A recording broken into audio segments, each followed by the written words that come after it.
అస్సలాముఅలైకుం my friends, welcome to my recipe 78 my friends. ఇవాళ మన recipe చూడబోది సింపుల్గా టేస్ట్గా ఉండే స్నాక్ ఐటమ్ మెత్తని పకోడీ అయితే చూడబోతున్నాం. రండి ఫ్రెండ్స్, వీడియోకి వెళ్ళిపోదాం. ముందుగా ఒక బౌల్లోకి 1 కప్పు శనగపిండి తీసుకోవాలి. 1 ఉల్లిపాయ సన్నగా కట్ చేసుకుని వేసుకోవాలి.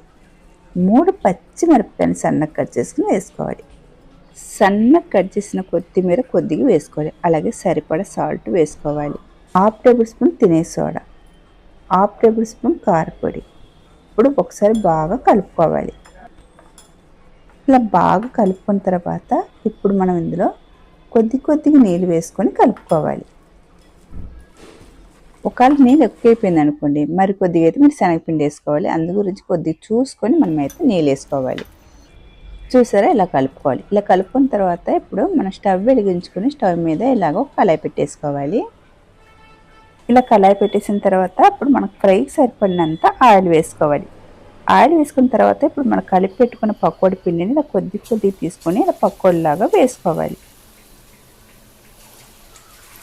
ఇలా వేసిన తర్వాత అటు ఇటు రెండు వైపున బాగా తిప్పుకొని మనం బాగా వేగనివ్వాలి.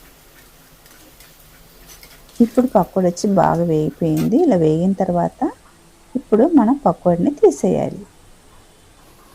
ఇలాగ పకోడీని అంతా తీసిన తర్వాత మరి ఉండం పిండిని కూడా ఇలాగనే వేసుకోవాలి. మనకైతే పెద్ద పని ఏమి ఉండదు, సింపుల్గానే ఉంటుంది ఈ పకోడీ వేయటానికి. మనం పకోడీ బండిలో పకోడీ కొన్నా సరే ఈ పకోడీ టేస్ట్ మటుకైతే బండిల మటుకైతే అస్సలైతే దొరకదు. కావాలంటే ఇలాగ మీరు పకోడీ ట్రై చేయండి. ట్రై చేసి అప్పుడు చూడండి నేను చెప్పిన నిజమా కాదా అనేసి. ఇలాగ మీ పిల్లలకి, మీ ఇంట్లో ఉన్న పెద్దవాళ్ళకి ఇలా చేసి ఇవ్వండి. చాలా ఇష్టంగా తింటారు, మిమ్మల్ని అయితే పొగిడేస్తారు. ఎందుకంటే పకోడీ టేస్ట్ అంత బాగుంది కాబట్టి నేను చెప్తున్నాను. మాకైతే మధ్యాహ్నం నుంచి అయితే వర్షం పడుతుంది. మా అబ్బాయికి ఏమో పకోడీ తినాలనిపించిందంట, అందుగురించి నేనైతే పకోడీ అయితే వేసిస్తున్నాను. ఇలా వేడి పకోడీ వేసుకొని వేడి టీ పెట్టుకొని ఒక పక్క టీ ఒక పక్క పకోడీ తింటే ఎంత బాగుంటుంది అనుకుంటారు. సూపర్గా ఉంటుంది. మీరు కూడా తప్పక ట్రై చేయండి. ట్రై చేసి కమెంట్ బాక్స్లో కమెంట్ చేయండి ఫ్రెండ్స్. అలాగే మీ ఫ్రెండ్స్ అండ్ ఫ్యామిలీకి షేర్ చేయండి. అలాగే కొత్తగా చూస్తున్నారు కనుక నా ఛానల్ని సబ్స్క్రైబ్ చేసుకోండి. బాయ్.